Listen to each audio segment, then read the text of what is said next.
testing, 1, 2. Hey guys, Chris Pearson here with another episode of NebuloCity. It is our 10th episode and our 12th month, yes, our first year into this hobby.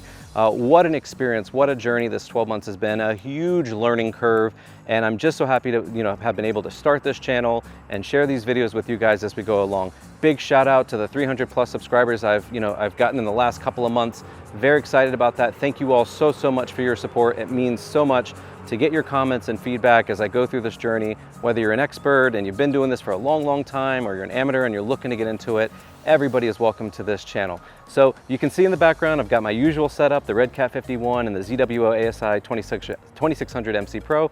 We are going down a trip down memory lane to take a picture of the very first object I photographed with my DSLR a year ago in terms of a deep space object, and that is the Lagoon Nebula and Trifid Nebula up there in the constellation Sagittarius, right in the core sort of area of the Milky Way Galaxy here in the summer. Such a wonderful, beginner-friendly object. It's very bright. You don't even need to take more than a minute or two of broadband data and it just pops out in the image. It's so amazing. In terms of this video, I'm going to try to do something different in terms of combining all of the skills that I've learned over this first year to create a composite image. So the composite will be some hydrogen and oxygen data from the Optolong L Extreme narrowband filter, as well as red, green, and blue data from a broad spectrum filter. I'm looking at either the ITIS LPS-D2 or the Optolong L Pro, although I'm leaning towards the L Pro because I haven't used it a lot and I really like that it has a little bit more of a blue cast to it, especially with the Trifid Nebula and some of those stars in the region. Having that blue light is really important, although it can also be noisy, so we're gonna have to see how things go. But in any case, hopefully we can get somewhere around the neighborhood of 5 to 10 hours of data on this object. It is hot, it is summer. We're cooling the camera sensor down to -5 degrees, preferably -10 if we can get that to work. We're going to be using Astro processor for pre-process editing, Photoshop for post-process editing. And again, I'm going to try to take you along step by step in this journey to show you what that growth trajectory looks like in your first year. Really thankful, you guys. I can't tell you how much it means to me to be able to know that people are out there enjoying these videos and learning hopefully a little something along the way. So let's get to it and we will check in back with you guys in just a few.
Okay, so we're just running some test auto guiding on another object before we slew over to our target, and we can see here the auto guiding is really stable. This is amazing with the HEQ5 Pro, and the fact that we're using the PhD2 multi-star auto guiding feature here built into the ASI Pro, which is something that you could also have out of your laptop. PhD2 guiding, the multi-star function is just really big.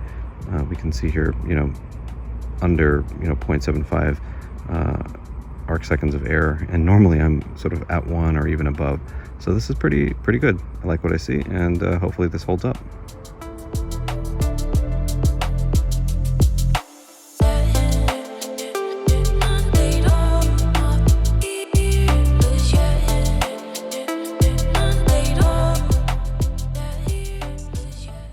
skies. We're running 5-minute subs and everything is looking really good.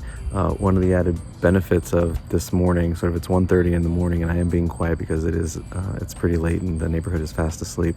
But one of the added benefits is Jupiter and Saturn are up there in the sky here in sort of the east-southeastern horizon, just rising up to about 20 degrees and moving even farther up. We had a really good look at them last year, and here they are back again in the early morning. So, you know, whether you're just looking at the naked eye or you got a pair of binoculars or a large telescope, it's just an added benefit to be able to shoot deep sky objects and see planetary. So we'll check back in a little bit, but so far so good.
Okay guys, we're 3 days into the shoot and I gotta tell you, we've had wonderful luck up until this point, but unfortunately, cloudy skies forecasted for the rest of this shoot. So we're only gonna be able to work with the Optolong L Extreme data, the HA&O3, but we're gonna make it work.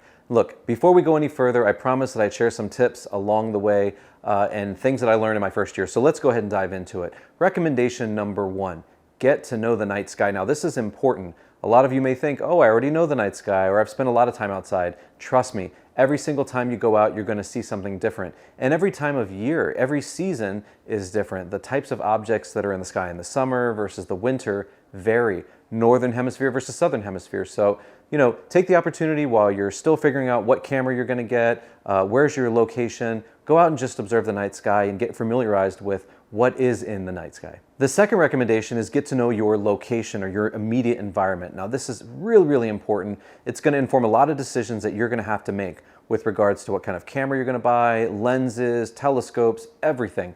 And when I say local environment, I'm talking about a couple of things. First off, are there any major obstructions? Do you have trees? Is there an area perhaps that has a little bit more of an open clearing to the eastern and southern skies where there's a lot of objects, particularly in the northern hemisphere? You're going to want to scope that out. Also, light pollution, a big problem. Do you have sodium vapor lights? Do you have LED lights? You're going to want to look into that because depending on the kind of light situation that you've got, you may have to get different types of equipment, filters, etc., to try to combat some of that. So at the end of the day, understanding your environment, oh so critical, and just getting out there too and getting climatized.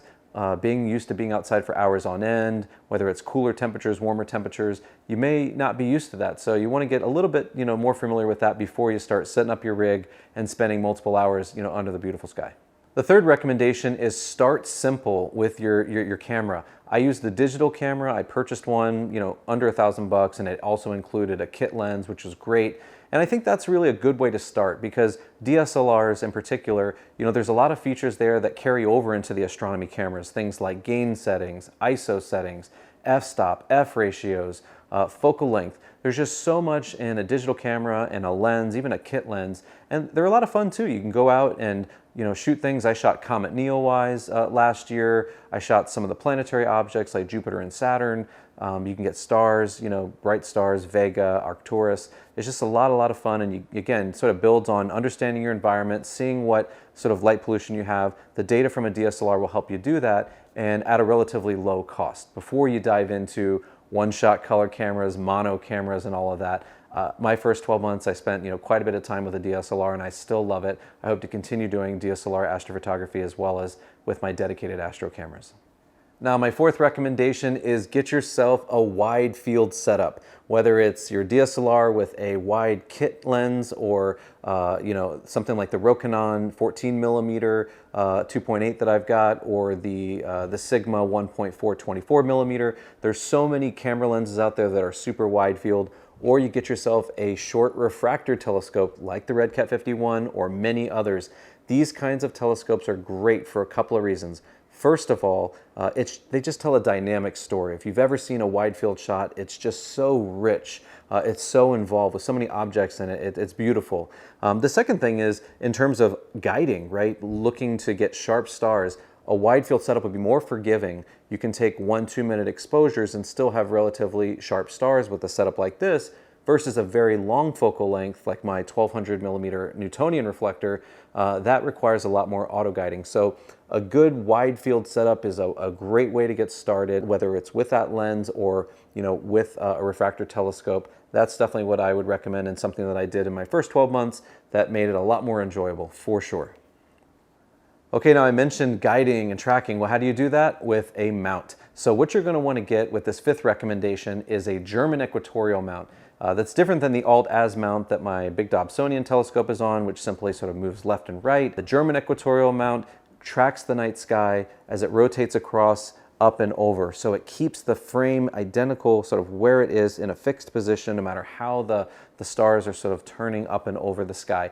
Really, really critical. You can start getting into multi-minute exposures with a German equatorial mount, and you don't have to spend thousands and thousands of dollars. There are a lot of really affordable mounts out there now. There's a lot of competition, a lot of companies. I'm not going to say I have a favorite, but you can go out there and do your own research and figure out what will work best for you. I will tell you with the mounts, however, be sure to look at the payload capacity. You're going to want to make sure that it is at or below 50% of the payload for that mount. Those mounts are very sensitive pieces of equipment. Yes, they can work at a higher payload, but you don't want to put too much stress on the gears. You want it to last for a number of years for you, and you also want it to track as accurately as possible. So in order to do that, you need to have a lighter setup on that rig. So the heavier the scope, the larger and more expensive the rig. So just keep that in mind. My sixth recommendation, plan ahead. Now this one, I didn't really do very well the first few months. I got so excited. I said, let me just go out there and I'll just figure out what I'm gonna shoot. Big mistake. You're gonna find yourself way off. You're gonna say, oh, that object has already set, or that object isn't gonna rise until 11 or 12 at night. You don't wanna do that. You wanna get out there and know that the object you're going to be photographing is already on the rise, or is up towards the top of the sky where there's less light pollution and less impact from all of these environmental effects. That's really important. And there are a couple of apps that you can use. I'll put the information in the description below. There's some mobile apps and some desktop apps. You've probably seen them on my videos and others as well. Stellarium is the big one. Stellarium is a virtual planetarium. You can type in your location, the object you're looking for, and it'll show you exactly where it is at any point in time. You can go forwards and backwards. A couple of other apps, you've got Night Sky, Sky Safari, a lot of these free software programs. So definitely take advantage of those in your planning. I would also look at PhotoPills or some of these other sort of geolocation apps that help you understand your field of view. Stellarium, Sky Safari, Night Sky, PhotoPills, all really, really great apps. So the other thing I would be looking at is some of the weather apps. So you've got Astronomics, you've got Clear Skies. Again, a couple of different apps that will tell you what the humidity levels will be, what the temperature level is going to be, the percentage of low, medium, or high atmospheric clouds, transparency. There's a lot of really good information that's available through these apps. And if you download them early on and you've got them on your phone, they're really helpful. They were for me when I went out to the field. I had them there and I could see, okay, from this time to this time, the moon will be up, the moon will be down, expected clouds. So really planning is a critical component of astro work, and I would highly recommend investing time in getting those apps and getting familiar with them and how to use them, even perhaps before you do any real imaging. Okay, the next recommendation is take calibration frames. Now this is a very, very wide-reaching topic. We're not going to have enough time to go into all of it, but I take three types of calibration frames. Dark frames, that's where you're covering the lens, you're taking the same exposure time with the same gain settings at the same temperature, but it's covered so it's dark, no light is hitting the sensor. That helps to sort of show the computer programs how much noise you're getting from amp glow and you know, light sources and light leakage, and sort of neutralize that in your light frames. The second type of calibration frame I take is a bias frame. Now every camera sensor and every camera has circuitry. That circuitry, you know, creates a certain type of predictable noise.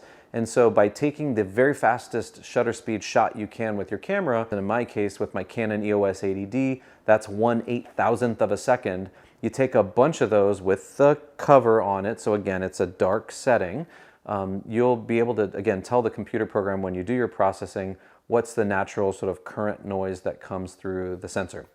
Last but not least, we have flat frames.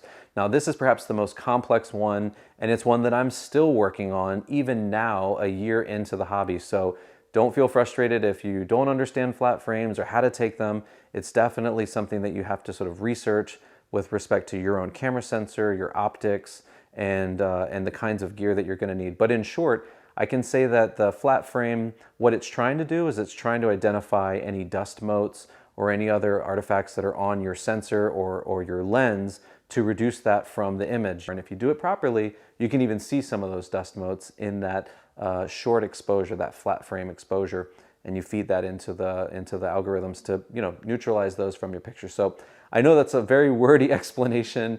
If you want to hear more about how I take calibration frames and what I do to sort of improve my pictures, drop a comment below. I'm happy to go and do a video to do, you know, go in more depth into this topical area for sure. All right, and the next recommendation is to explore your first workflow. Now, again, like taking calibration frames, this is going to take a little bit of time, but once you start to, you know, acquire data, light frames and your calibration frames, you're going to need to stack this information and process it, and that takes some level of skill. So, you know, aside from learning all of the hardware that's necessary in your first year, you're also going to want to start to build up your skill set in your first sort of series of workflows around post-process editing. Now, a couple of programs are out there that you can download. There's Deep Sky Stacker, DSS. It's a free program. It allows you to upload your light frames, dark frames, bias frames, and flat frames, and it'll stack those based on the parameters that you set. Again, not enough time in this video to go into all of that, but there are a lot of tutorials on YouTube about Deep Sky Stacker, as well as other programs. You know, they're more advanced programs, Astropixel Processor, APP. You could also look at PixInsight. But I can say in your first year, it's probably important to just keep it simple again. And so Deep Sky Stacker is a nice software program to get your feet wet and understanding what it means to upload, what it means to integrate your calibration frames. And then beyond that, you know, if you already have a program like Adobe Photoshop, you can certainly export from a Deep Sky Stacker a TIFF file, a TIFF file to manipulate and edit in a program like Photoshop. And again, if you want to see my workflow or what I've developed in my first year, I'm happy to do a video. Drop that comment in the section below, and we'll see what we can do about that. Now, the final recommendation, and perhaps the most important one, have fun. Go out there, take pictures, make mistakes, you know, break things. No, I'm just kidding. Don't break anything, but you know what I mean. Go out and try, experiment, you know, do research online, see what other astrophotographers are doing. But at the end of the day, have fun. Don't get wrapped up too much into this, you know, the technicalities of it. You're gonna make mistakes. Things aren't always gonna go to plan. Weather happens, tech fails, post-processing, etc. But enjoy the moment. You know, you're gonna get out there, and when you see the night sky and just how beautiful it is, you're gonna want to stay out there more and more. And this becomes a lifelong, you know, hobby for a lot of us. So in my first year, I can say I've fallen in love with the night sky. I've fallen in love with this hobby. I'm having a ton of fun, even in the cases where I'm failing. So have fun, and hopefully at the end of your experience and the end of your first year, you'll find yourself wanting to go even deeper into this amazing hobby.